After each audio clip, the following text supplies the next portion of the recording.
Hi, I'm Carol Joy Harris, and this is Diane Rogers. This is California State Proposition 35. It's an initiative statute. You'll see it on your ballot as provides permanent funding for Medi-Cal healthcare services.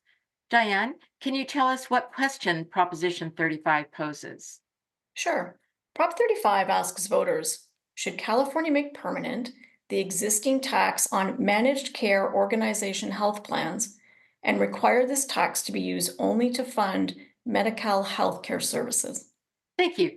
And what is the current situation behind Prop 35? The managed care organization tax is a per month, per person tax imposed on managed care insurance companies like Kaiser Permanente that the state created and authorizes to pay for Medi-Cal healthcare services. Medi-Cal is the state and federal healthcare insurance program for low-income families, seniors, and people with disabilities in California. Is the managed care organization tax new? No, the managed care organization tax has been in place since 2009. It's approved every few years by the legislature and federal government. It was last approved in 2023 and will expire at the end of 2026.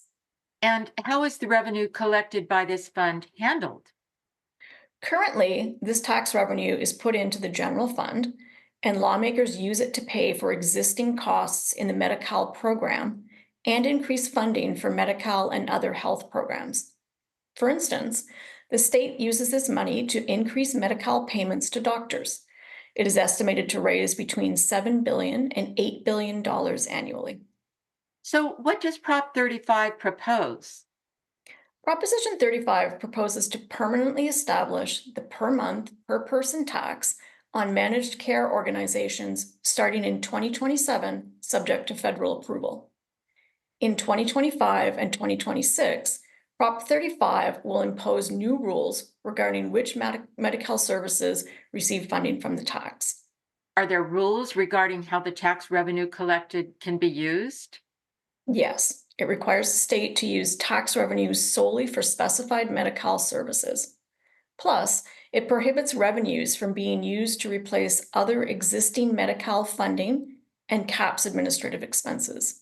It requires independent audits of programs receiving funding. So, what would the fiscal effect be of Prop 35? In the next few years, there will be no changes to state tax revenue. In 2025 and 2026, there would be increased state costs between $1 billion and $2 billion. In 2027 and thereafter, Prop 35's permanent tax on health plans will create new rules about how the money is spent.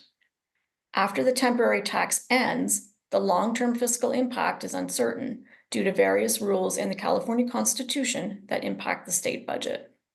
And what do supporters say about Prop 35? Supporters say Prop 35 will improve access to healthcare, reduce emergency wait times, make prescription drugs more affordable, and expand our healthcare workforce. They say this initiative represents the most important investment in California's healthcare in our state's history and will increase access to care well into the future. And what do the opponents say? Opponents say restricting how the tax revenue is spent hamstrings future legislators and the governor's ability to balance the state budget. No official opposition group has filed to date. What is Prop 35's campaign financing? $33.6 million has been contributed in support. See the top contributors on your screen. And no dollars have been contributed in opposition to date. So, in summary, what does a yes vote mean and a no vote mean? A yes vote supports permanently authorizing a tax on managed care organizations requiring revenues to be used for increased Medi-Cal programs. A no vote it opposes extending the tax on managed care organizations, allowing it to expire in 2026. Okay, well, thank you, Diane. You're welcome, Carol Joy.